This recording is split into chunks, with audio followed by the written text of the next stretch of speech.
أعوذ بالله من الشيطان الرجيم. بسم الله الرحمن الرحيم.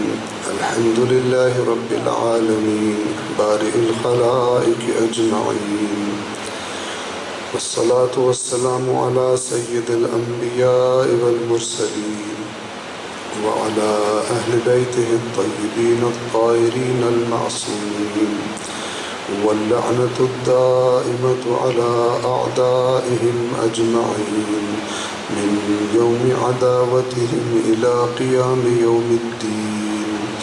أما بعد، فقد قال الله تعالى في القرآن الحكيم وهو أصدق القائلين: أعوذ بالله من الشيطان الرجيم.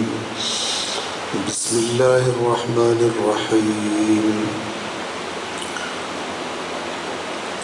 وَلَنَبْلُوَنَّكُمْ بِشَيْءٍ مِّنَ الْخَوْفِ وَالْجُوعِ وَنَقْصٍ مِّنَ الْأَمْوَالِ وَالْأَنفُسِ وَالثَّمَرَاتِ وَبَشِّرِ الصَّابِرِينَ الَّذِينَ إِذَا أَصَابَتْهُم مُّصِيبَةٌ قَالُوا إِنَّا لِلَّهِ وَإِنَّا إِلَيْهِ راجعون. أُولَٰئِكَ عَلَيْهِمْ صَلَوَاتٌ مِّن رَّبِّهِمْ وَرَحْمَةٌ وَأُولَٰئِكَ هُمُ الْمُهْتَدُونَ. صدق اللہ العلی العظیم. صلوات پڑھیں محمد والے.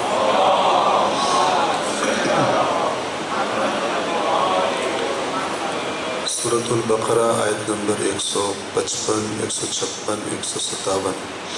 اللہ تبارک و تعالی ارشاد فرماتا ہے: اور ہم یقیناً تمہارا امتحان لیں گے، تمہیں آزمائیں گے، کچھ خوف سے اور بھوک سے اور مال اور ساتھیوں اور ثمرات کی کمی سے. اور اے رسول، صبر کرنے والوں کو، صابرین کو خوشخبری سنا دیجیے.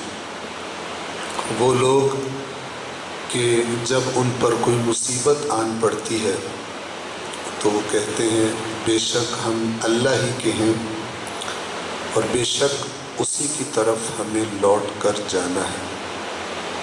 یہی وہ لوگ ہیں جن پر اللہ کی طرف سے درود و سلام اور رحمت ہے، اور یہی وہ لوگ ہیں جو ہدایت یافتہ ہے. صلوات پڑھیں محمد والے.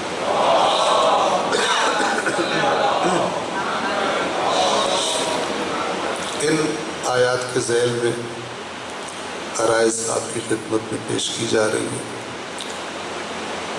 آج اس حوالے سے ایک حدیث کی مدد سے ایک اہم کانسیپٹ، ایک اہم نظریہ آپ کی خدمت میں عرض کرنے کی کوشش کی جائے گی. ان آیات کے ترجمے کو آپ نے سنا. چند چیزیں واضح ہیں ان آیات سے کہ جو اللہ ہر مومن کو بتانا چاہتا ہے. ان میں سے سب سے پہلی چیز تو یہ ہے کہ جو بھی اس راستے پر چلنا چاہتا ہے جو اللہ کے رسول کا راستہ ہے، حقیقی طور پر ان کا راستہ، کیونکہ ان کے نام پر کئی راستے بن گئے. ان کے نام پر کئی جو ایک بھی گناہ نہیں کرنا چاہتا وہ بھی کہتا ہے میں رسول اللہ کے دین پہ چل رہا ہوں، اور جو بے شمار گناہ کرتا ہے وہ بھی کہتا ہے کہ میں رسول اللہ کی امت سے ہوں. جو مولا علی علیہ السلام کو وصی رسول مانتا ہے وہ بھی کہتا ہے کہ میں رسول اللہ کے راستے پر ہوں، اور جو نہیں مانتا وہ بھی کہتا ہے کہ میں رسول اللہ کے راستے پر ہوں.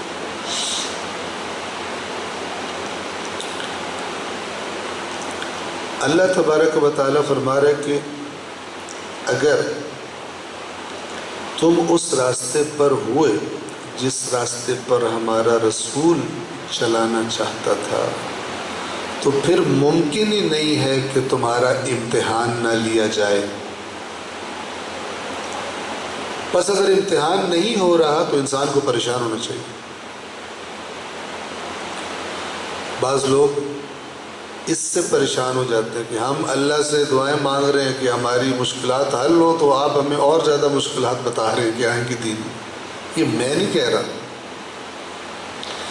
آپ احادیث سے آل محمد پڑھ کے دیکھیے۔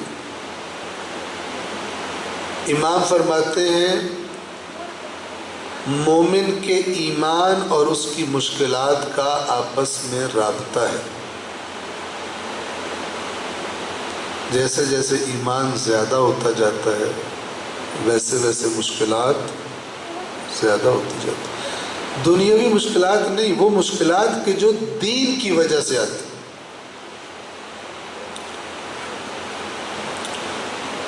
جو بھی دین، حقیقی دین کو سمجھ لینے کے بعد پھر اس کے بعد معاشرے میں ہونے والی خرابیوں کو دیکھ کر، چاہے دین کے نام پر ہو رہی ہو اور چاہے بے دینی ہو رہی ہو، جو بھی پھر ان کی اصلاح کی کوشش کرے گا وہ بھگتے گا۔ سوال ہی پیدا نہیں ہوتا نہ بھگتے گا، اپنے قریبی ترین رشتہ داروں سے بھگتے گا۔ کہیں گے اچانک تو نواں اٹھے ہیں، دین سکھاوڑ سانو، اسی مسلمان کوئی نہیں، اس قسم کے ڈائلاگ، اور پھر آگے پوری آپ لسٹ بنا رہے۔ ہو سکتا ہے دوست چھوڑنے پڑے، کیوں؟ محفل ہی ایسی ہے جہاں پر ایک دیندار انسان نہیں بیٹھ سکتا۔ پہلے بیٹھتا تھا، اب احساس ہوا ہے کہ میں اللہ تبارک و تعالیٰ کے سامنے میں نے پیش ہونا ہے، اب نہیں بیٹھ سکتا۔ بیٹھنے کا دل بھی کرتا ہے، دوست یاد آتے ہیں، دوستوں سے کہتا ہے یار میں آنا چاہتا ہوں لیکن شرط یہ ہے کہ یہ کام نہیں کرو گے۔ وہ کہتے ہیں چل دفعہ ہو یہاں سے، تیرے لیے ہم ساری موج مستی چھوڑ دیں، تیرا دماغ خراب ہو گیا، تیرا دل ہے ہمارا بھی خراب ہو جائے، باقی دنیا مسلمان نہیں ہے، تو نواں مسلمان ہے۔ ایسی بات وَلَنَبْلُوَنَّكُمْ، پکا یقین کر لو اور پھر آؤ اس راستے کی طرف اگر آزمائش کے لیے تیار ہو تو ہم تمہیں آزمائیں گے۔ یہ خوف ضروری نہیں ہے موت کا خوف ہو، رشتہ داروں کی ناراضگی کا خوف ہو سکتا ہے، کسی جگہ سے کک آؤٹ ہونے کا خوف ہو سکتا ہے، نوکری جانے کا خوف ہو سکتا ہے۔ ابھی لاہور میں ایک صاحب ملے، وہ دین کی تبلیغ کرتے کرتے 2 نوکریوں سے کک آؤٹ ہو چکے۔ دفتر کا ماحول کچھ ایسا تھا کہ وہ امر بالمعروف کرتے تو انہوں نے کہا چل نکلے، تو بڑا امر بالمعروف والا آ گیا، نکال دیا۔ بتا رہے تھے 2 نوکریوں سے فارغ ہو چکے۔ میں نے ان سے کہا کہ ریکارڈ قائم کرو، 8-10 سے فارغ ہو، ٹھیک ہے۔ البتہ مزاح کیا میں نے ان کے ساتھ، سمجھایا ان کو، لیکن بالآخر ایسا ہے۔ جو اس راستے پہ چلے گا آزمائش کے لیے تیار ہو، وہ خام خیالی میں ہے جو اس لیے دین کا طالب ہے تاکہ اسے کچھ نہ کرنا پڑے، اللہ خود بخود سارے کام اس کے کرے۔ نہیں ہوتا ایسا، قرآن والا دین یہ نہیں ہے۔ بس نمبر 1 آزمائش، نمبر 2 خوشخبری انہی کے لیے ہے جو ان آزمائشوں میں میدان چھوڑ کر نہ بھاگے۔ اللہ کی باتیں نہیں بدلتی، آپ کو وہ کلام بتا رہا ہوں جس کے بارے میں ہمارے ائمہ نے کہا ہے کہ ہر بات جو تم تک پہنچے اس کلام پر تم نے پرکھنی ہے، اس کلام کے ساتھ میچ کرنی ہے کہ بات جڑتی بنتی جڑتی ہے بھی کہ نہیں۔ اگر اس قرآن کے ساتھ بنتی جڑتی بات نہ ہو تو وہ جھوٹ ہو۔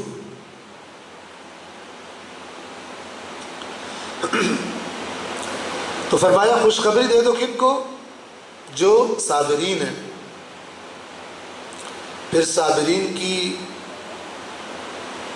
جو کوالٹی بتائی وہ یہ کہ خدا کے راستے میں موت بھی سامنے ہو تو بھی میدان نہیں چھوڑتے، بلکہ الٹا موت سے ڈرنے کی بجائے کہتے ہیں یہی تو مرنے والی جگہ ہے۔ چونکہ یہ جو موت کا ڈر ہے نا، یہ اصل میں ایمان کی کمی کی علامت ہے۔ ایک دنیا دار کی نظروں میں موت یعنی گئی پراپرٹی، گئی سارے جو بینک اکاؤنٹ تھے سب، بچے گئے، بیوی گئی، مر گئے، ٹھیک ہے نا۔ لیکن ایک مومن کی نظروں میں ایک ٹرانسفر ہے، ایک ٹرانسفر ہے، اور بیوی بچوں سے بھی اگر نیک ہوئے تو ایک عارضی جدائی ہے، ایک عارضی جدائی، مستقل جدائی نہیں ہے۔ تو اگر موت کے نام سے کسی کو زیادہ موت پڑ جائے، اس کا مطلب کیا؟ اس کا ایمان ناقص ہے، کہتا ہے لیکن اس کے اندر کی کیفیت ایمان والی نہیں۔ لہٰذا اللہ تعالیٰ نے یہودیوں سے کہا تھا، یہودیوں سے بھی کہا اور قیامت تک مسلمانوں سے بھی کہہ دیا ہوا۔ یہودیوں سے کیا کہا؟ یہودی کہتے تھے ہمارے سوا جنت میں کوئی نہیں جائے گا۔ اللہ نے کہا اچھا اتنی اچھی جگہ جنت پتہ ہے نا، اس لیے خواہش مند ہو۔ جنت میں ہر نعمت، ہر چیز، کوئی چیز کمی، نہ بیماری، نہ خوف، نہ غم، کچھ بھی نہیں ہے، اور ہمیشہ وہاں رہنا ہے، کوئی چیز وہاں ختم نہیں ہوگی، کم نہیں ہوگی، تو یہاں تو ہر کوئی جانے کا خواہش مند ہے۔ تو فَتَمَنَّوُا الْمَوْتَ إِن كُنتُمْ صَادِقِينَ، اگر سچے ہو جنت میں صرف تم نے جانا ہے پھر موت کی تمنا کرو۔ پھر اللہ نے فرمایا وَلَن يَتَمَنَّوْهُ أَبَدًا بِمَا قَدَّمَتْ أَيْدِيهِمْ، یہ سورۃ البقرہ ہے، سورہ جمعہ میں ہے، وَلَا يَتَمَنَّوْنَهُ أَبَدًا، ابداً کبھی بھی اے رسول یہ موت کی تمنا نہیں کریں گے۔ وہ گندے کام جو یہ اپنے ہاتھوں سے آگے بھیج چکے ہیں وہ ان کو کبھی بھی یہ تمنا نہیں کرنے دیں گے۔ انہوں نے اتنا گھپلا کر لیا، اللہ کے ساتھ معاملات خراب کیے ہوئے ہیں، عقیدہ بنا لیا ہے جنت صرف ساڈی ہے۔ اگر ساڈی ہے تو پھر موت کا دل کرتا ہے، کہتا نہیں نہیں، 2-3 دفعہ موت کا نام لو، کہے گا منحوس ہے تو ہر وقت موت موت کرتا رہتا ہے۔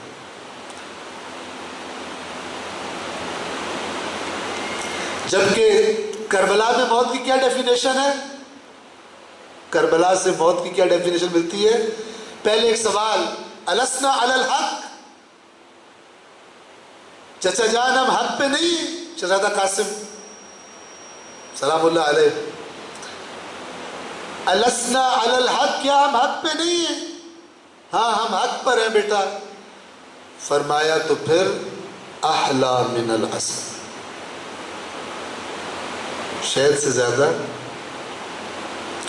مٹھاس کے لیے عرب شہد کا لفظ بولتے تھے، ٹھیک ہے، یعنی جو سب سے زیادہ میٹھی چیز ہے اس کا نام لے کے کہتے تھے اس سے زیادہ میٹھی، احلا من العسل۔ تو یہ ٹیسٹ ہے۔ قرآن مجید ہوائی باتیں کر کے خوش نہیں کرتا لوگوں کو، ٹھیک ہے۔ اب یہ ٹیسٹ ہم لوگ جتنے بیٹھے ہیں یا بیٹھے بیٹھے اپنے آپ پہ کریں کہ اگر ابھی ابھی اللہ کی طرف سے اطلاع آئے کہ تیرے پاس 2 ہی گھنٹے اور ہیں تو کیفیت کیا ہوگی؟ اگر کیفیت بہت خراب ہو رہی ہے تو ہوشیار ہو، معاملہ صحیح نہیں ہے۔ کیونکہ ویسے کیا کہہ رہے ہیں، او میں مرنا ہے تو جس کا تھا منتظر وہ گھڑی آ گئی، اور اس گھڑی کا نام لو تو کہتا اوہ توبہ توبہ توبہ، موت موت کرتے ہو۔ کیسی منافقت ہے۔ میں چلا ہوں علی سے ملاقات کو، جس کا تھا منتظر، کہاں منتظر تھا، جھوٹ بولتا ہے۔ اس سے کہو نا منتظر ہے، چل ابھی، اگر اللہ کہے ابھی چل یہاں پہ، کہتے نہیں نہیں نہیں، بندہ گال بھی نہ کرے ہو۔ اے ایمان والو وہ کیوں کہتے ہو جو کرتے نہیں؟ یا تو واقعاً اللہ تو دلوں کے حال جانتا ہے نا، جس کی زبان سے یہ بات نکل رہی ہے، جس کا تھا منتظر وہ گھڑی آ گئی، اور بڑا خوش ہو رہا ہے، ہاں میں ہے منتظر۔ یہی قصیدہ سنتے ہوئے مثال کے طور پر ملک الموت آ کے کہے کہ تو انتظار میں تھا نا، چل کیا کیفیت ہوگی؟ اگر تو پریشانی نہیں ہوگی تو پھر تو واقعاً جس کا تھا منتظر ہو، اور اگر پریشانی ہوگی پھر منافق ہے۔ منافق کے درجات ہوتے ہیں، بڑے خطرناک منافقوں سے لے کر جن میں کچھ جراثیم پائے جاتے ہیں۔ آپ قرآن پڑھ کے دیکھیں، درجات ہیں، مومن کے درجات ہیں، کفر کے درجات ہیں، ایمان کے، نفاق کے، منافقت کے بھی درجات ہیں۔ بعض اوقات کسی کے پاس 2 درجے ایمان کے ہیں تو 1 آدھا نفاق کا بھی بیچ میں گسیڑا ہوا ہے، یا نفاق زیادہ، ایمان بھی تھوڑا سا موجود ہے۔ کیا بتایا قرآن نے؟ الذین اذا اصابتهم مصیبت قالوا انا للہ وانا الیہ راجعون۔ وہ گھبراتے ہی نہیں ہے مصیبت سے۔ یہ صرف موت کے وقت نہیں، کسی کی موت کا سن کے پڑھنے کے لیے جملہ نہیں ہے۔ کوئی مصیبت جب آتی ہے مرنے نہیں لگتے، کہتے ہیں میں ہی اللہ کی طرف لوٹ کے جانا، کیا ہوا جو آ گئی؟ کیا ہوا جو آ گئی؟ یہ اسی انا للہ وانا الیہ راجعون کا دوسرا ورژن ہے۔ موت شہد سے زیادہ میٹھی ہے، اسی کا دوسرا ورژن ہے کہ مجھے اس کی پرواہ نہیں کہ میں موت پہ جا پڑوں یا موت مجھ پہ آ پڑے، مجھے پرواہ ہی کوئی نہیں ہے۔ یہ سب اسی انا للہ و انا الیہ راجعون کے اندر سے جنم لیا۔ ہم ہیں ہی اللہ کے، اور ہم نے جانا ہی اللہ کے پاس ہے۔ اب یہ صفات بیان کر کے اللہ جو بھی میڈل دیتا ہے نا، جو بھی پہلے بتاتا ہے کہ یہ صفات ہیں جن میں ان کی یہ تعریف کر رہا ہوں، اور جن میں یہ صفات نہیں ہیں ان کی مذمت کر رہا ہوں۔ بس قرآن کا خلاصہ یہ ہے، یہ صفات پائی جاتی ہیں تو پھر اپنے دعوی ایمان میں سچے ہو، یہ صفات نہیں پائی جاتی، دعوی ایمان تمہارا سچا نہیں ہے۔ کیا فرمایا سب کہہ کے؟ اولئک علیہم، اب درجہ دیکھیں، یہ لفظ صلوات کس کے لیے؟ رسول کے لیے۔ ان اللہ و ملائکتہ یصلون علی النبی، صلوات کے بھی درجے ہیں، جو رسول پہ ہوتی ہے، جو آل رسول پہ ہوتی ہے، اونچے درجے کی ہے، لیکن اللہ اور اس کے فرشتے تو مومنوں پر بھی صلوات بھیجتے ہیں۔ پتہ جس صورت میں یہ آیت ہے نا، ان اللہ و ملائکتہ یصلون علی النبی یا ایھا الذین آمنوا صلوا علیہ وسلموا تسلیما، صلوات پڑھیے محمد وآلہ۔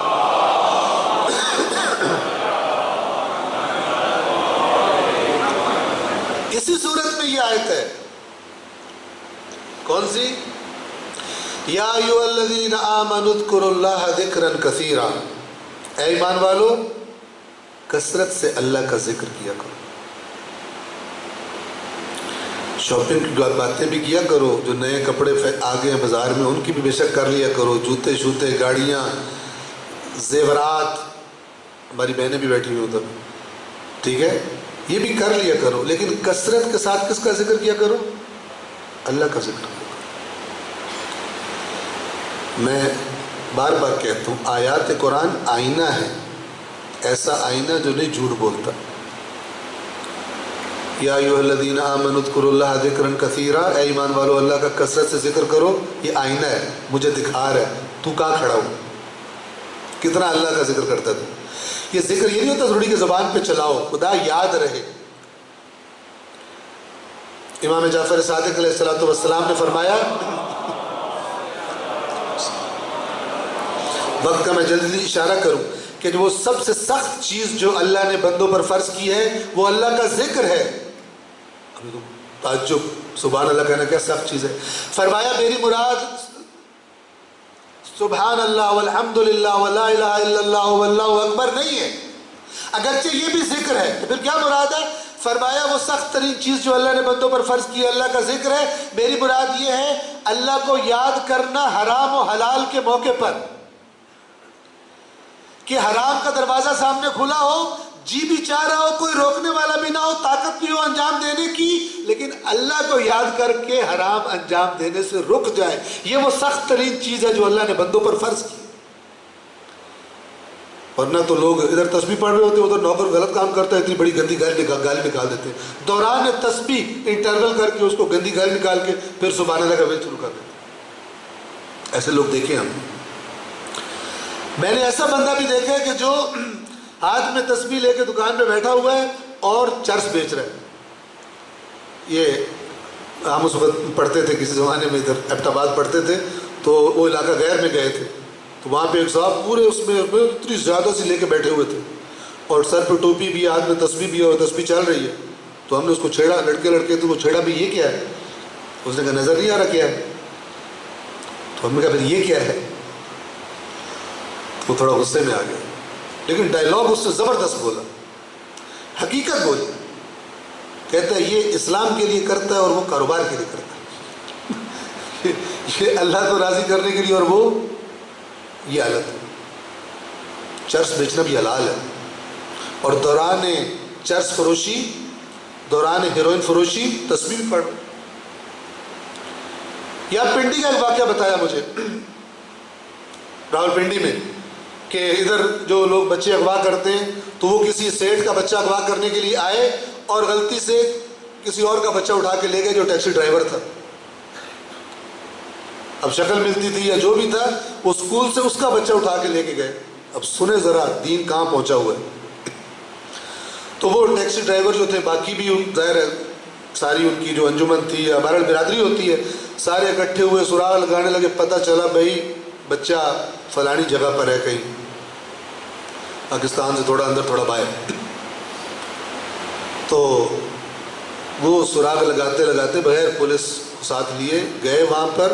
وہ جس کا ٹیکسی ڈرائیور کا بچہ اغوا ہوا تھا وہ لے کے گئے وہاں پر، ساتھ بہرحال سفارشیں بھی وہاں پہنچے.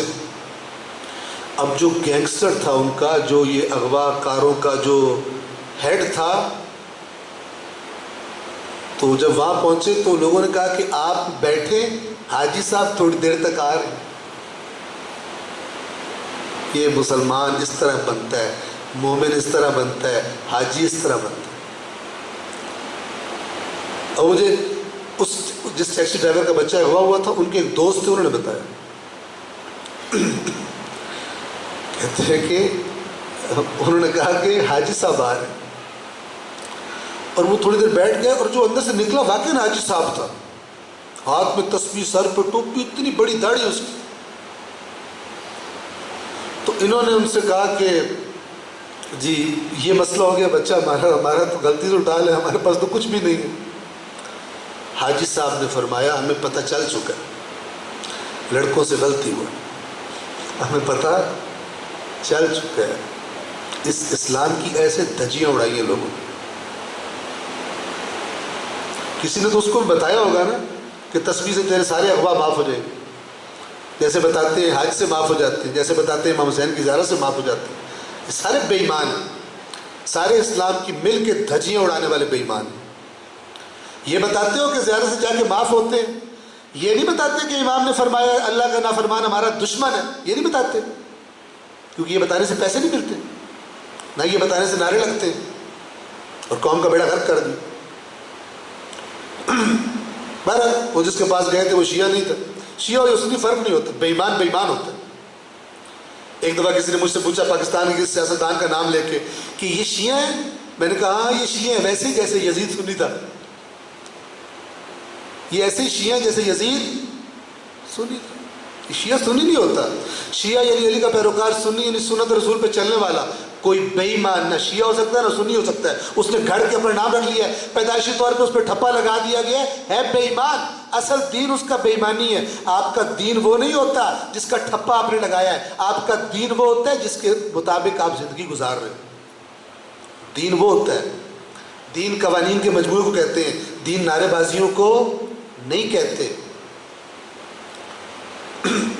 تو حاجی صاحب نے فرمایا کہ ہمیں پتہ چل چکا ہے کہ لڑکوں سے غلطی ہوا ہے، آپ کا بچہ غلطی سے آ گیا، ہمیں پتہ ہے. تو اس نے کہا پھر غلطی ہوئی ہے تو آپ مطلب میرا بچہ ہے مثلا آپ واپس کریں. اس نے اندازہ لگاؤ ذرا.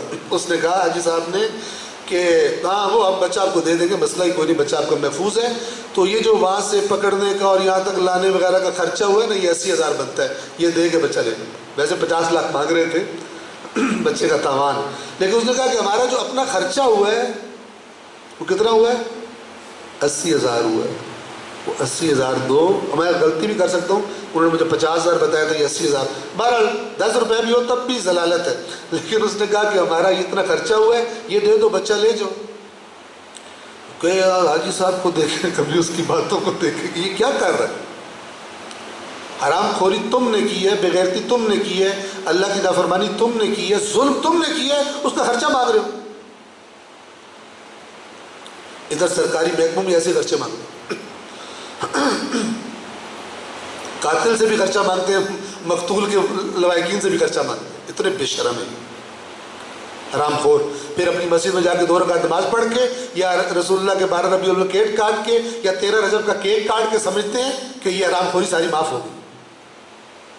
انہوں نے بیڑا غرق کیا ہے، پوری دنیا میں اسلام کا چہرہ مسخ کیا ہے ان بے ایمانوں نے، جن کو یہ سارے کام کرنے کے باوجود ان کا لائسنس دیا ہوا ہے اور کہتے ہیں 2 حرکتیں کر لو تمہاری جنت پکی ہے۔ ان بے شرموں نے، بتانے والے بے شرم اور عمل کرنے والے بے شرم، انہوں نے مل کے دین اسلام کو تباہ کیا، دنیا میں مسخ کیا چہرہ اس کا، اور ساری کرپشن پھیلائی ہے معاشرے میں، اور ان کے نام پر جو اللہ کی نافرمانی برداشت نہیں کرتے تھے، ان کے نام پر۔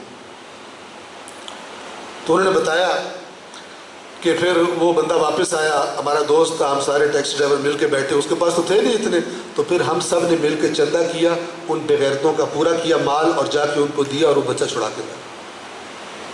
حاجی صاحب، ادھر کئی زوار صاحب بھی ایسے ہیں، کئی حاجی صاحب بھی ایسے ہیں۔ میں زوار کو جانتا ہوں، اور پتہ نہیں کتنے حاجیوں کو جانتا ہوں جو ہیروئن بیچتے ہیں، نارکوٹکس کا کام کرتے ہیں۔ ایسوں کو جانتا ہوں جو ہر سال جاتے ہیں لیکن کسٹم سے شراب کلیئر کرواتے ہیں بلیک میں، اور اس حمام میں سب ہی ننگے ہیں، سارے فرقے، اجماع امت ہے حرام خوری میں، اجماع ہے۔ تو آپ کو میں نے مثال سنائی تھی شروع میں، چونکہ 2 جگہ مجلس پڑھ رہا ہوں تو کہیں ڈبلنگ نہ کر جاؤں، تو ایک مثال کہ ایک بریلوی، ایک دیوبندی، ایک شیعہ، ایک اہل حدیث، ان کی آپ جاسوسی کروائیں اور وہ جاسوس آپ کو رپورٹ دے۔ یہ سنائی تھی نہیں سنائی تھی؟ تو سناتا ہوں آپ کو، صلوات پڑھیے محمد و آل محمد۔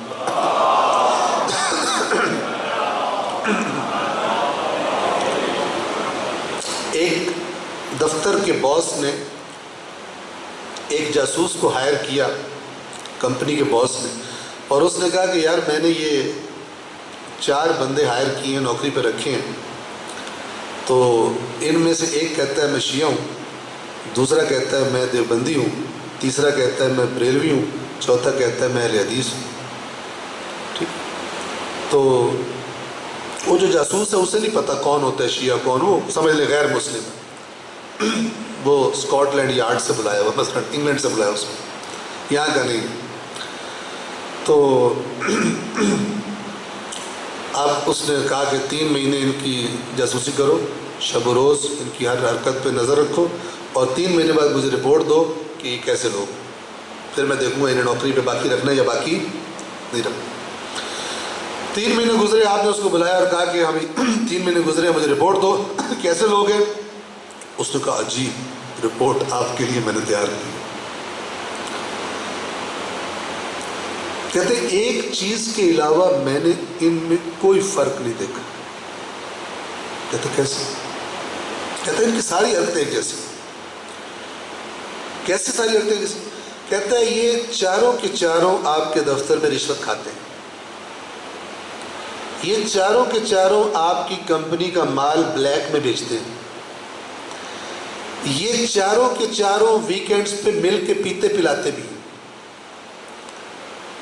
ان چاروں نے وغیرہ وغیرہ وغیرہ کر کے ساری حرکتیں کالے کرتوت بتا دی کہ سب ایک جیسے ہیں۔ یہ میں ان مسالک میں موجود بے ایمانوں کی بات کر رہا ہوں، ورنہ اللہ کے نیک ترین بندے موجود ہیں، توجہ فرما رہے ہیں، کوئی مکس نہ کرے۔ تو یہ چاروں ساری خرابیاں کرتے ہیں، لیکن ایک بات میں نے بڑی عجیب دیکھی، عجیب کون سی؟ ایک فرق ہے بس، البتہ فرق وہ بھی نہیں ہے لیکن بات بڑی عجیب ہے۔ اس نے کہا کیا بات عجیب ہے؟ کہتا ہے سارے کام گندے ان کے ایک جیسے اور کٹھے ہوئے کرتے ہیں، لیکن میں نے بڑا عجیب مشاہدہ کیا ہے کہ یہ جب اپنی اپنی عبادت گاہ میں جاتے ہیں تو ان میں سے ہر ایک کہتا ہے باقی تینوں کافر اور جہنمی ہیں. ان میں سے ہر ایک کیا کہتا ہے؟ باقی تینوں میرے مسلک کے علاوہ جو دوسرے مسلک والے ہیں یہ تینوں جہنمی ہیں پکے. ویسے یہ یار ہر واردات بیٹھی کرتے. یہ بات میں نہیں سمجھ سکتا. اس نے کہا میرا بیٹا تو سمجھ بھی نہیں سکے گا. توجہ فرما رہے ہیں؟ ایک صلوات پڑھیے محمد و آل محمد.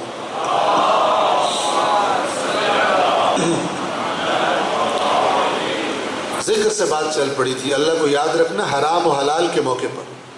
یا ایھا الذین آمنوا اذکروا اللہ ذکرا کثیرا، اے ایمان والو اللہ کا ذکر کرو ذکر کثیر. وسبحوہ بکرۃ واصیلا، اور اس کی تسبیح کرو صبح اور شام. هو الذی، وہی ہے، وہی اللہ ہے. هو الذی یصلی علیکم، وہی تو ہے جو تم پر صلوات بھیجتا ہے. یصلی صلوات. هو الذی یصلی علیکم، تم مومنوں پر. وہی نہیں، وملائکتہ، اور اس کے فرشتے بھی. اور اس صلوات کا نتیجہ کیا ہے؟ آگے بتایا یہ اللہ کی صلوات کا نتیجہ کیا. اللہ کی صلوات دعا نہیں ہوتی. ہم کہتے ہیں اللہم، اللہ کسے کہتا ہے اللہم؟ اپنے آپ کو نہیں. اللہ تبارک و تعالیٰ کی طرف سے نزول رحمت کو صلوات کہتے ہیں. باقی فرشتے وہ دعا ہی کرتے ہیں، لیکن اللہ نے کسی سے دعا کرنی نہیں ہوتی.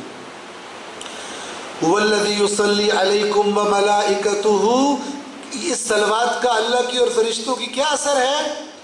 لِيُخْرِجَكُم مِّنَ الظُّلُمَاتِ إِلَى النُّورِ، تاکہ وہ تمہیں اندھیروں سے نکال کر نور میں، روشنی میں لے آئے، جہالت سے نکال کر علم کی دنیا میں لے آئے. وَكَانَ بِالْمُؤْمِنِينَ رَحِيمًا، اور وہ مومنوں پر بڑا رحم کرنے والا ہے. وَكَانَ بِالْمُؤْمِنِينَ رَحِيمًا. تَحِيَّتُهُمْ يَوْمَ يَلْقَوْنَهُ سَلَامٌ، جس دن وہ اس سے ملاقات کریں گے انہیں اس رب کی طرف سے سلام کہے جائیں گے. وَأَعَدَّ لَهُمْ أَجْرًا كَرِيمًا، اور اس نے مومنوں کے لیے بڑا باعزت اجر تیار کر رکھا ہے. یہ اللہ رزق کریم بھی فرماتا ہے اور اجر کریم بھی فرماتا ہے. کیوں بھلا؟ اس لیے کہ بعض دفعہ دنیا میں جو دیتے ہیں دے کے ذلیل بھی کرتے ہیں. جس کے بارے میں اقبال نے کہا ہوا ہے نا، جس کے الٹے چل رہے ہیں سارے. اے طائر لاہوتی، لاہوت بلندی، اعلیٰ بلندیوں کو کہتے ہیں عالم لاہوت. اے طائر لاہوتی، اس رزق سے بہت اچھی جس رزق سے آتی ہے پرواز میں کوتاہی. جس رزق کے لیے پست ہونا پڑے اس سے بہتر ہے مر جا. لہذا یہ اقبال نے لیا بھی وہیں سے ہے.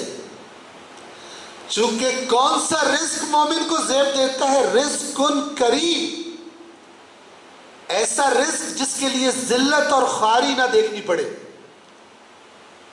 ایسا رزق جس کے لیے دین نہ بیچے انسان.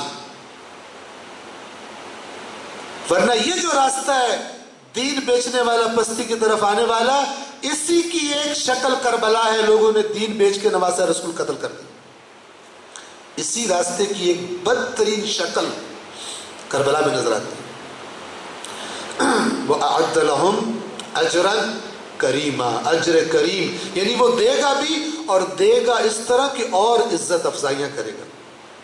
اپنے فرشتوں کے ذریعے جن کو عطا کر رہا ہوگا. لوگ عطا کرتے ہیں نا تو بندہ سمجھتا ہے کہ ہماری تو کم ہوگی، ظاہر ہے جو عطا کرنے والا اوپر ہے. تو خداوند عالم اس طرح عطا کرے گا کہ اپنی اور زیادہ عزت اور تکریم کا احساس کریں. صلوات پڑھیں محمد والے.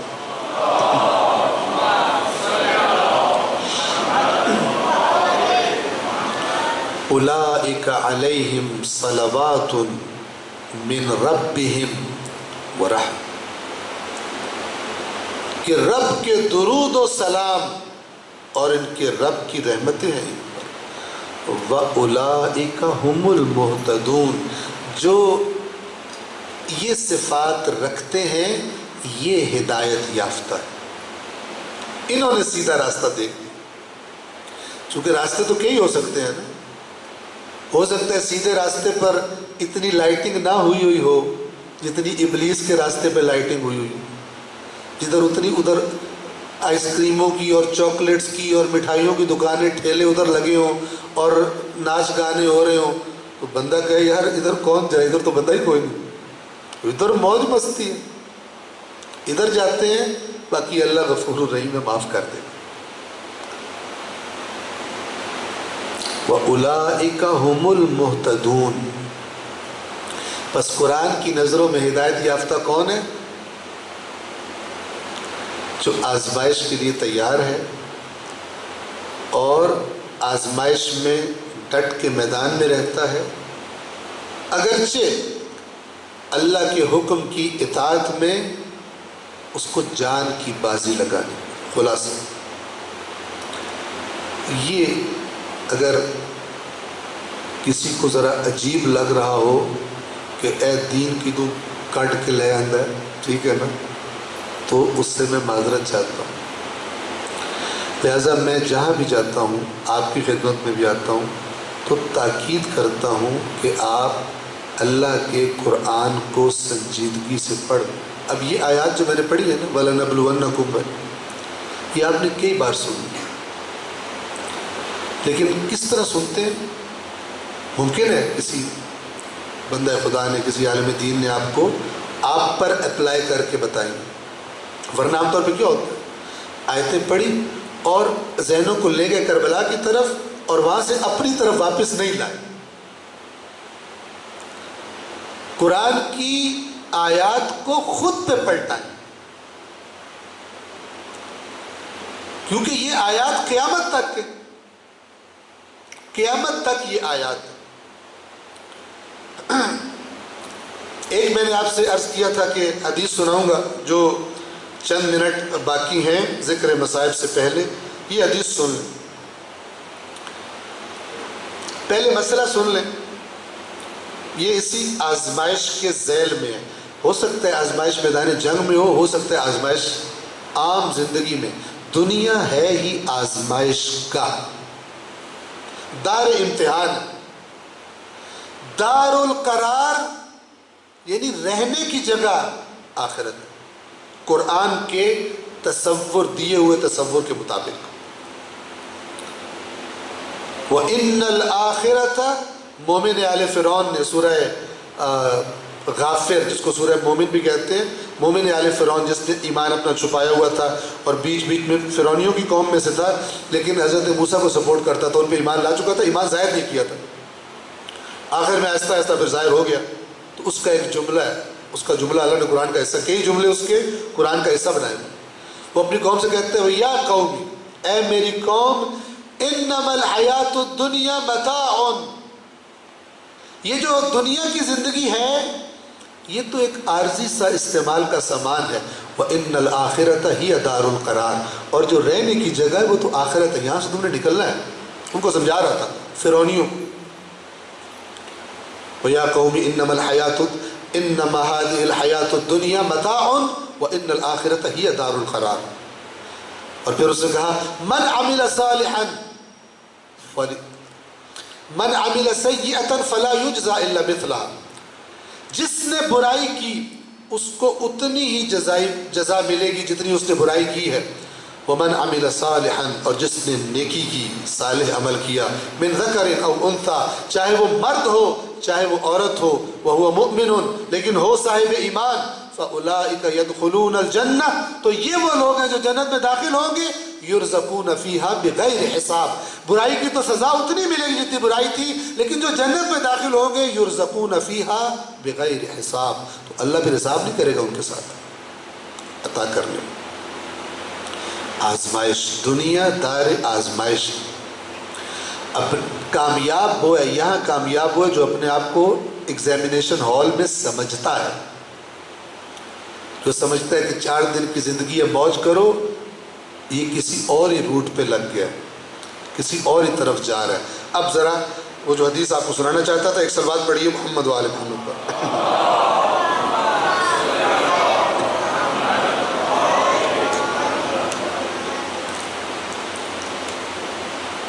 پہلے مسئلہ سن لیجئے، اور پھر اس کے بعد حدیث سنیں۔ مسئلہ یہ ہے کہ آیا جو بندہ جسے ہم مسلمان سمجھتے ہیں، البتہ اب تو یہ کہنا مشکل ہو گیا، مسلمان ایک دوسرے کو مسلمان نہیں سمجھتے۔ ہماری حالت کیا ہے؟ مثلا آج کل ایک نیا فیشن آیا ہوا ہے، کافی عرصے سے فیشن ہے، کہ جو اپنے مسلک کا ہے وہ مومن ہے، جو اپنے مسلک کا نہیں ہے وہ مومن نہیں۔ اچھا، اپنے مسلک کا مومن ہے، آپس میں لڑ پڑے تو کوئی کہے نا کہ یار وہ بھی تو مومن، بھائی کوئی لڑو کیڑا مومن ہے، میں نے پتا ہے، اس پہ ایمان نہ۔ جب لڑائی ہو جائے فوراً مومن غائب ہو جاتا ہے۔ وہ کہہ رہا ہوتا ہے یہ بے ایمان مومن نہیں ہے، وہ کہہ رہا ہوتا ہے یہ بے ایمان مومن۔ تھوڑا سا لڑنے کی دیر ہے، دونوں کے اندر سے حقیقت باہر آ جاتی ہے کہ نہ یہ اس کو مومن سمجھتے ہیں نہ یہ اس کو مومن، کیونکہ ہم نے یہ مناظر دیکھے ہوں۔ ایک کو سمجھایا یار مومن بھائی ہے، کہتا نہیں آغا صاحب اس بے ایمان کا آپ کو پتہ نہیں ہے، مومن نہیں ہے، حالانکہ لڑنے سے پہلے خود کہتا تھا مومن ہے۔ جب ایکسٹرا آرڈینری حالات پیدا ہوتے ہیں تب انسان کا اندر باہر نکل آتا ہے۔ غصے میں، ٹھیک ہے نا، جیسے مولانا فرمایا نا المرء مخبوء تحت لسان، انسان اپنی زبان کے نیچے چھپا ہوتا ہے، جب بولتا ہے پہچانا جاتا ہے کیا چیز ہے۔ اور خاص طور پہ کب؟ جب غصے کی حالت میں بولنا پڑے تب پتہ چلتا ہے۔ والکاظمین الغیظ والی صفت ہے غصے کو قابو میں رکھنے والے، یا جب غصے میں آ جائے تو نہ اسے خدا یاد رہتا ہے نہ رسول یاد رہتا ہے، کہتا بعد میں اللہ سے معافی مانگوں گا، پہلے تجھے گھر تک پہنچا دوں۔ بے دین، پکا بے دین عملی اعتبار سے۔ یہ آپ کو حدیث سنانا چاہتا ہوں جو عین قرآن ہے۔ جو یہ لوگ سمجھتے ہیں کہ اگر میں اپنے آپ کو، یا میں مسلمان کے گھر پیدا ہوں، میں فلانے مسلک کے گھر پیدا ہوں، مجھ سے ناراض نہ ہوئیے گا، مجھ سے آپ سوال کر سکتے ہیں۔ میں ایسی بات نہیں کرتا کہ جس کے بعد کہوں کہ کوئی سوال نہ کرے، جو سوال کرے گا وہ لالی نہیں ہوئے گا، ایسی باتیں کرتا ہوں۔ ایسے بے شرم کچھ ممبروں پہ آ گئے ہیں جو سوچنے سے منع کرتے ہیں اس قوم کو جس کا قرآن بھرا پڑا ہے کہ سوچو، اللہ کی آیات پر بھی سوچو۔ اس کے ممبر پر وہ چڑھ کے بیٹھ گئے جو کہتا ہے سوچے گا تو گمراہ ہو جائے گا، بس صرف سر ہلانے والے زندہ باد ہیں، یعنی بھیڑیں بکریاں زندہ باد ہیں، انسان مردہ باد۔ عقل استعمال کرنے والے مردہ باد ہیں، اور بھیڑ بکریاں جو عقل استعمال نہیں کرتے، بے بے کرتے آگے سے، وہ زندہ باد ہیں۔ سوچو مت، تاکہ میں نے جو لغویات بولنی ہے اور اس کی فیس لینی ہے وہ میں لے سکوں آرام سے۔ میرے لفظ سخت ہیں لیکن حقیقت ہے۔ اس قوم کی تباہی اتار دی انہوں نے، اس قوم کو شریعت پر عمل کرنے سے سست کر دیا انہوں نے، ان کے لیے نماز کو غیر اہم چیز بنا دیا انہوں نے، واجبات اور محرمات کو بالکل بہت ہی، جتنے وہ اہم تھے یہ مسائل انتہائی غیر اہم بنا دیے۔ یہ کر لو جنت، یہ کر لو جنت، یہ کر لو جنت،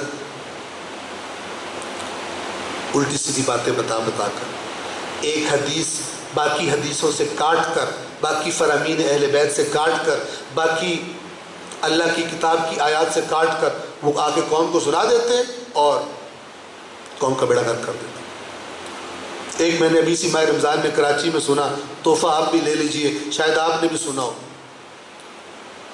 بہت قیمتی ہے۔ قرآن یاد رکھیں، قرآن آپ کے دماغ میں صلاحیت پیدا کرے گا کس چیز کو قبول کرنا ہے کس کو قبول نہیں کرنا، ورنہ بیڑا غرق ہے، کنفرم سمجھ لیں، کیونکہ اللہ کے رسول نے کہا ہے بیڑا غرق ہے۔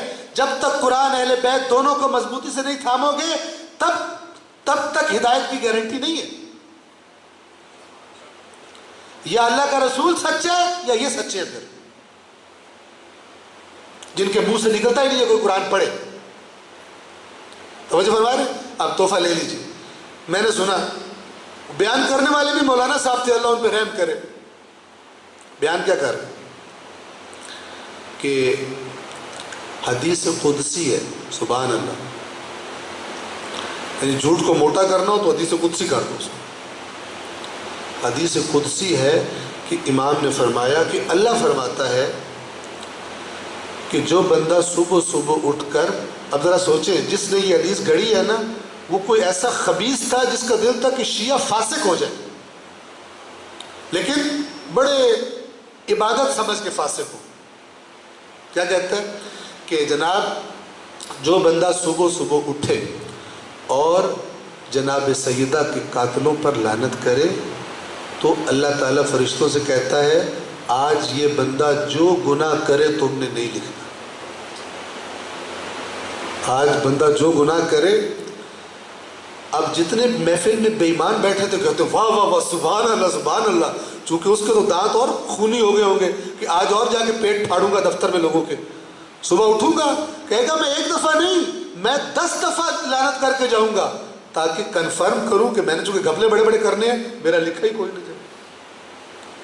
لہٰذا کئی بے ایمانوں نے یہ ڈیوٹی بنائی صبح اٹھ کے جناب وہ بی بی کے قاتلوں پر لعنت. کس لیے لعنت کر رہے ہیں؟ تاکہ جا کے گھپلے کر سکیں. اس بندے کی عقل پہ ماتم کرو کہ جس نے یہ حدیث بیان کی اس کو اتنی سینس بھی نہیں ہے کہ میں کیا کہہ رہا ہوں، چاہے یہ حدیث کسی کتاب میں لکھی ہو. روح دین کے خلاف ہے کر. لہذا شیعہ قوم کو جو بھی گمراہ کرے گا اہل بیت کے نام پہ کرے گا. آپ تسلی رکھیں شیعہ کسی اور نام پہ اتنے گمراہ نہیں ہوں گے جتنے اہل بیت کے نام پہ گمراہ ہوں. جب ایک مولانا صاحب بیان کر رہے ہیں تو باقی کسی سے کیا گلہ کرنا. یہ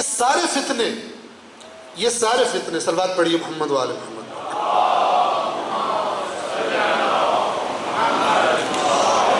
یہ سارے فتنوں کی جڑ کیا ہے؟ حدیث ثقلین پر عمل کا نہ کرنا. ان کی بھی جنہوں نے اہل بیت کو وہ مقام نہیں دیا اور ان کے بھی سارے فتنے جنہوں نے قرآن کو وہ مقام نہیں دیا جو حدیث ثقلین نے بتایا. دونوں کا ایک دوسرے کو گمراہ کہہ رہے ہیں قرآن مجید سے. ہمارے اہل سنت بھائی بھی اہل سنت عوام بھی آپ دیکھ لیں باقاعدہ منع کرتے ہیں قرآن نہ پڑھنا عوام کو. کیوں کرتے ہیں منع؟ اس لیے کہ عوام قرآن پڑھے گی نا تو پھر جو لمبی لمبی چھوڑی ہوئی ہیں بعض بڑوں نے تو وہ پکڑی جائے گی. پھر مدرسے کے طالب علم کو تو گھما کے اس کا مرونڈا کرنا آسان ہے. اس کو پکا کرنا بھی تو چھڑ بہت اتنے یوں تھے اوپر جاتے تھے آسمانوں پر ان کو سارا پتا تھا. وہ تو مان جائے گا 10 سال رگڑا کھا کر لیکن عام پبلک نہیں مانے گی. لہٰذا عام پبلک کہتے ہیں پڑھو ہی مت قرآن تاکہ ہماری کھچڑی پکتی رہے. ٹھیک ہے نا برین واش. لہٰذا ایک مولانا صاحب بڑے زبردست بڑے فضائل بیان کر رہے تھے مدرسے کے طالب علموں کے اور کہہ رہے تھے کہ کالج کا ولی اللہ کالج میں کا اسٹوڈنٹ جو ہوتا ہے اگر وہ ولی اللہ ہو یعنی اتنا نیک ہو کہ ولی اللہ ہو اس کالج کے ولی اللہ سے ایک مدرسے کا فاسق اور فاجر بہتر. سبحان اللہ. کیوں بہتر ہے؟ کہتے ہیں کالج والے کو اگر کوئی آ کے کہے گا نا قرآن میں یہ لکھا ہے حدیث میں یہ ہے تو وہ اپنا عقیدہ چھوڑ دے گا اگر آیت اور حدیث کے خلاف ہوگا. لیکن مدرسے کے بچے کو چاہے فاسق فاجر ہو اس کو جو مرضی قرآن سنا لو یہ اپنا عقیدہ ایسا بت بنا کے ہم نے معاشرے کے اندر فٹ کیا کہ 10 آگے سے کلمازیاں لگا جائے گا اپنی بات نہیں چھوڑے. اور اس بندے نے سچ کہا. مولانا صاحب نے بالکل سچ فرمایا حقیقت بیان کی. اصل میں یہ بتایا کہ کتنا بڑا گھپلا کر دیا امت مسلمہ نے کہ ایسا عقیدہ ہے جو آیت قرآن کے خلاف ہے اور وہ بہتر ہے جو قرآن کی آیت سن کے عقیدہ نہ چھوڑے اور جو قرآن کی آیت سن کے اپنا عقیدہ بدل لے وہ فارغ ہے. اور ویسے پوچھو تو کہیں گے قرآن ہدایت کی کتاب ہے قرآن صراط مستقیم بتاتی ہے قرآن کی کیا بات ہے قرآن یہ ہے تو قرآن وہ ہے. لیکن جب کوئی قرآن میں یہ لکھا ہے کہتے ہیں نہیں تم قرآن کو نہیں سمجھ سکتے. کہتے تو سمجھا دے. سمجھا بھی نہیں سکتا کیونکہ آیت بدلنی پڑے گی. آیت تو کوئی نہیں بدل سکتا. پھر صلوات پڑھے محمد والے.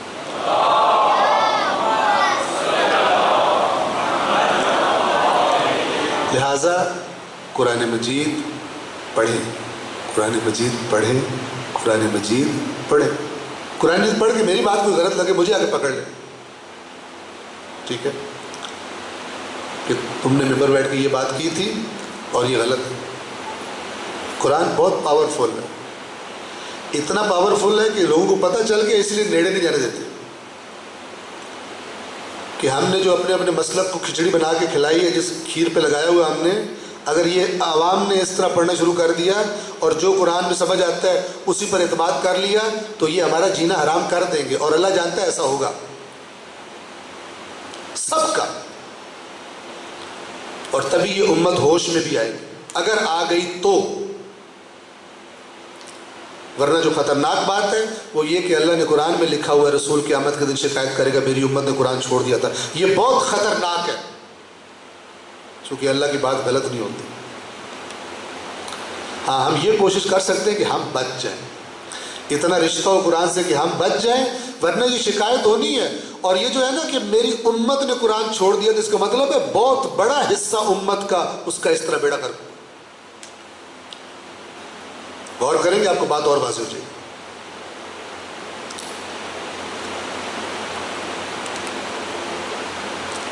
مومن حقیقی اور مومن میڈ ان چائنا، اس میں کیا فرق ہے؟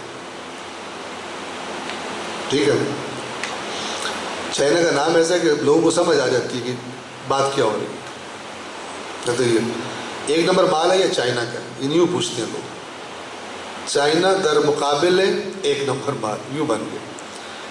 البتہ چائنا نے وہ جو نمبر آپ اس کو کہو گے وہ بنا کے دے دے گا، اس کو پیسے لینے۔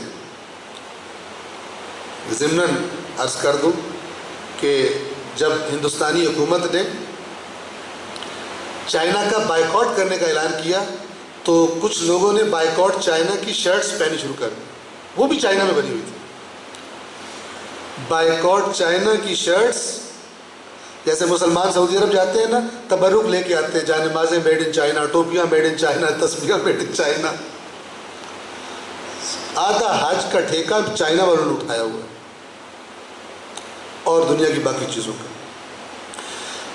اصل مومن، یعنی اگر آپ دیکھنا چاہتے ہو کہ اللہ کے ہاں بھی جو ریکارڈ ہے، پاکستانی نادرہ کا ریکارڈ نہیں، اللہ کے ہاں جو ریکارڈ ہے اس میں میں مومن لکھا ہوں یا مومن نہیں لکھا۔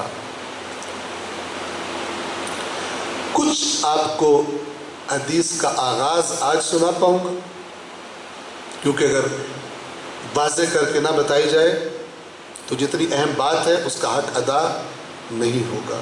توجہ فرمائیں، یہ کتاب اصول کافی ہے اور اس کے اندر کتاب الایمان والکفر ہے، میرے سامنے حدیث لکھی ہوئی ہے۔ ایک شخص آیا امام جعفر صادق علیہ السلام کے پاس،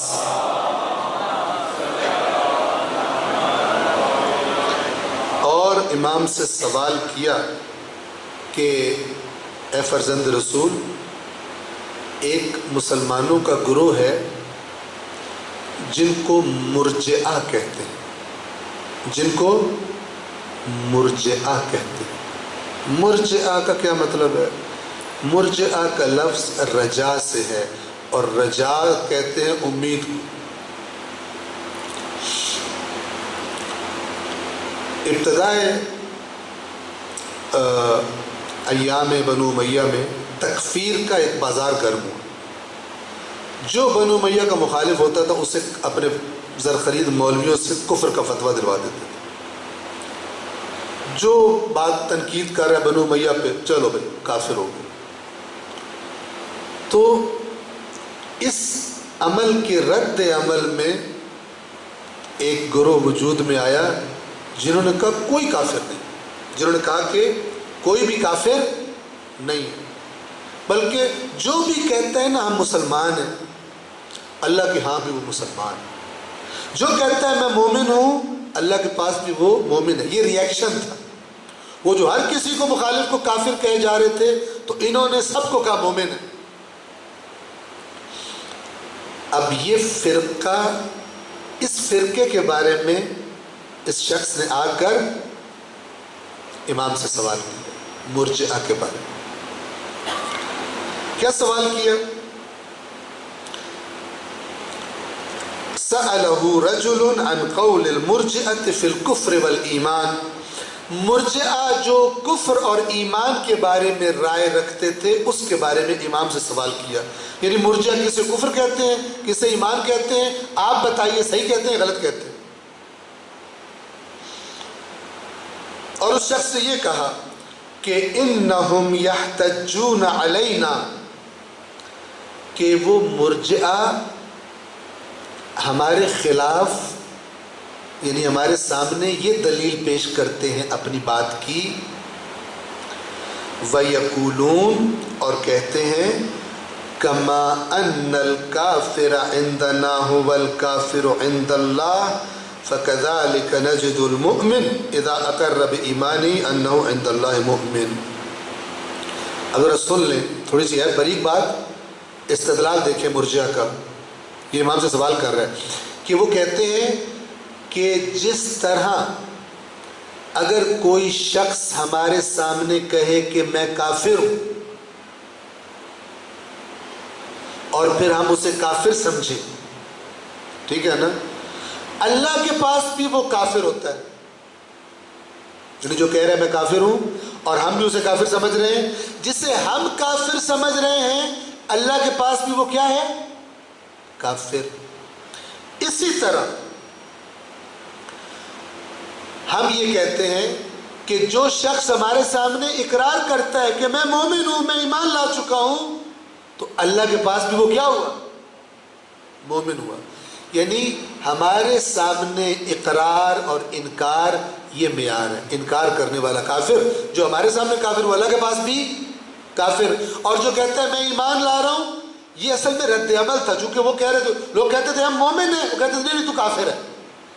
تو انہوں نے اس طوفان بدتمیزی کے رد عمل میں یہ نظریہ ریئیکشن میں جو عقیدہ بنتا ہے وہ نارمل عقیدہ نہیں ہوتا، وہ ریئیکشن ہوتا ہے.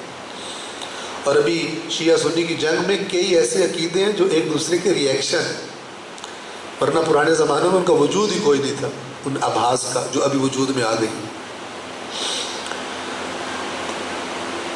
بس جو ہمارے سامنے ایمان کا اقرار کر لے وہ اللہ کے پاس بھی کیا ہو جائے گا؟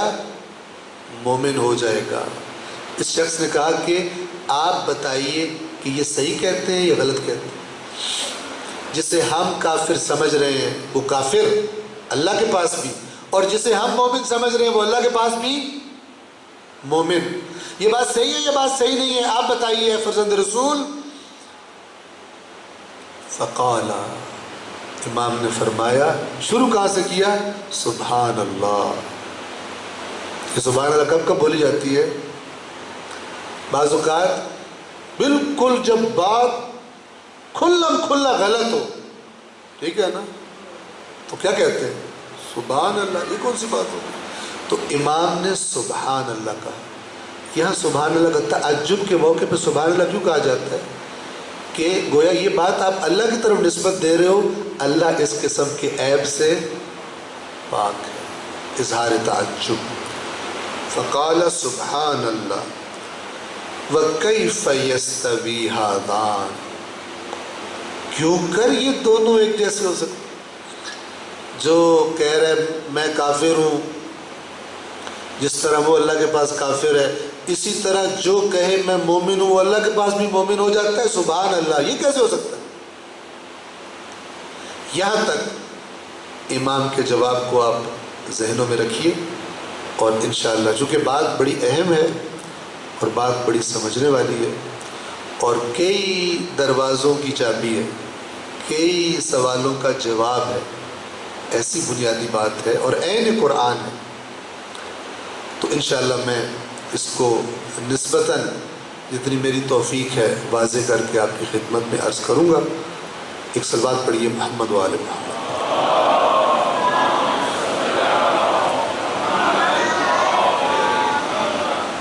اس بات کو اگر میں مکمل کر لیتا تو ذہن میں یہ تھا کہ ذکر مصائب سے اسی بات کو جوڑنا تھا، کیونکہ کربلا کے میدان حقیقی اور غیر حقیقی مومن کی بات ہو رہی ہے. جس کو یہ فرق پتہ نہ ہو وہ خطا کرے گا. اصل مومن اور جعلی مومن کو پہچاننے میں، وہ خطا کرے گا جس کو یہ معیار پتہ نہ ہو۔ لہذا بہت سارے لوگ آج بھی خطا میں مبتلا ہیں، اور وہ کیا کہتے ہیں؟ وہ کہتے ہیں کربلا میں دونوں طرف مسلمان تھے، کربلا میں دونوں طرف مسلمان تھے۔ یہ فرق آپ کو بتاؤں گا، ایک لحاظ سے صحیح کہتے ہیں، چونکہ جو کلمہ پڑھتا ہو اسے کافر نہیں کہا جاتا، لیکن یہ زمین پر ہے، آسمان پر کیا معاملہ ہے یہ واضح تو کل ہوگا۔ لیکن آج اتنا عرض کروں کہ جس کو قرآن مجید کا معیار مسلم و کافر، مومن و کافر سمجھ آ جائے، وہ بڑے آرام سے فیصلہ کر سکتا ہے کربلا میں کہ ان دونوں میں سے مومن ایک لشکر تھا، دونوں لشکر مومن اور مسلمانوں کے نہیں تھے۔ عند اللہ، اللہ کے نام جو ان کا حساب ہوگا۔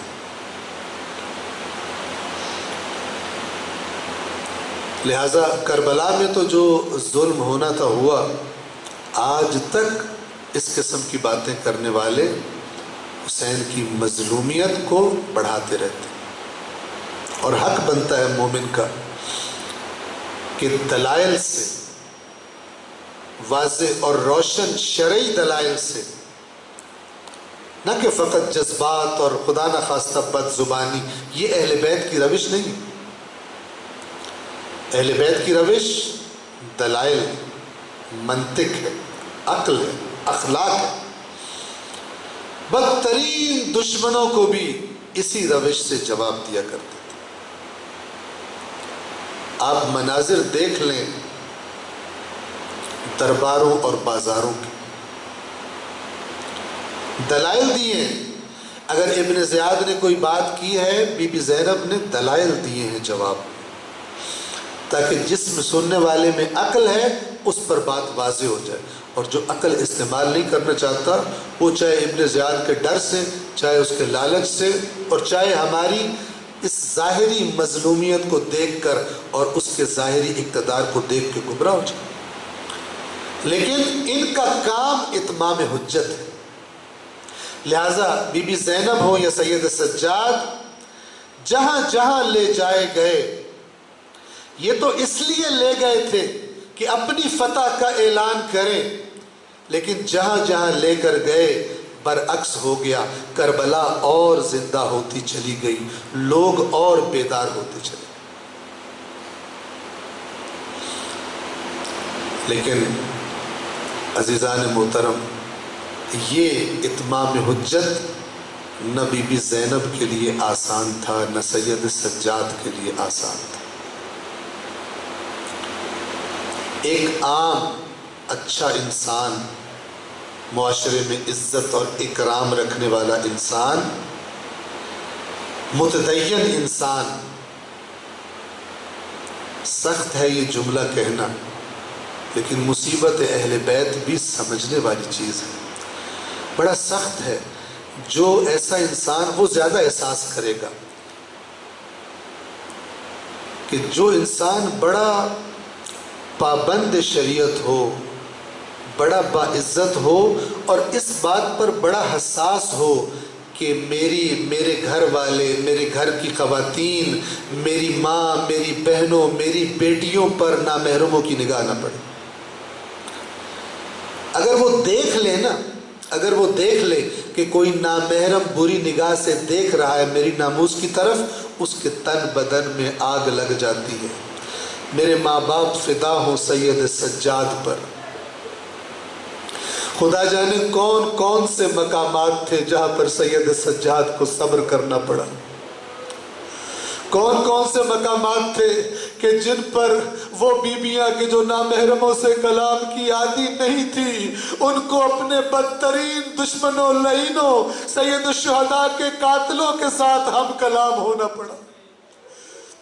لہٰذا عزادارو، یہی وجہ ہے کہ جب امام سجاد سے سوال کیا جاتا تھا کہ اس سارے سفر میں کہاں سب سے زیادہ مشکلات آپ پر آئی، تو عزادارو سجاد، امام سجاد کربلا کا نام نہیں لیتے تھے، شام کا نام لیتے تھے، اور ایک مرتبہ نہیں 3 مرتبہ مرتبہ کہا کرتے تھے کہ سب سے زیادہ مصیبتیں شام میں آئی، شام میں آئی، شام میں آئی ہم پر۔ ایک شخص کو بتایا، کیسے بتایا اپنی مصیبتوں کا؟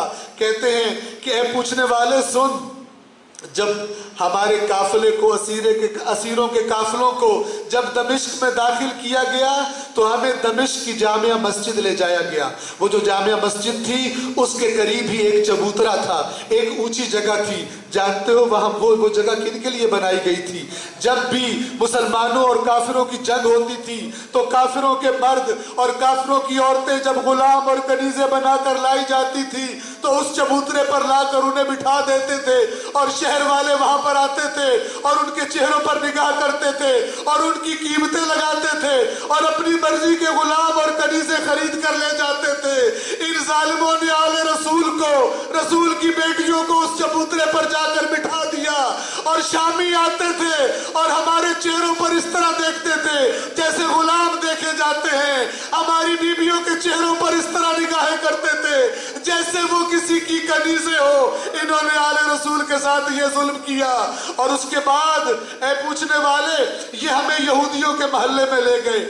دمشق کے اندر یہودیوں کا محلہ تھا، وہاں پر لے گئے اور وہاں پر اعلان کیا گیا کہ اے یہودیوں، جس علی نے تمہارے قتل کیے تھے، جس نے علی سے بدلہ لینا ہو، علی تو نہیں لیکن اولاد علی کو لے آئے ہیں ہم، جس نے بدلہ لینا ہو ان سے بدلہ لے لے۔ اے پوچھنے والے اس کے بعد کیا ہوا؟ ہمیں اس محلے سے جب گزارا گیا تو یہودی عورتیں اپنے گھروں کے خس و خاشاک ہمارے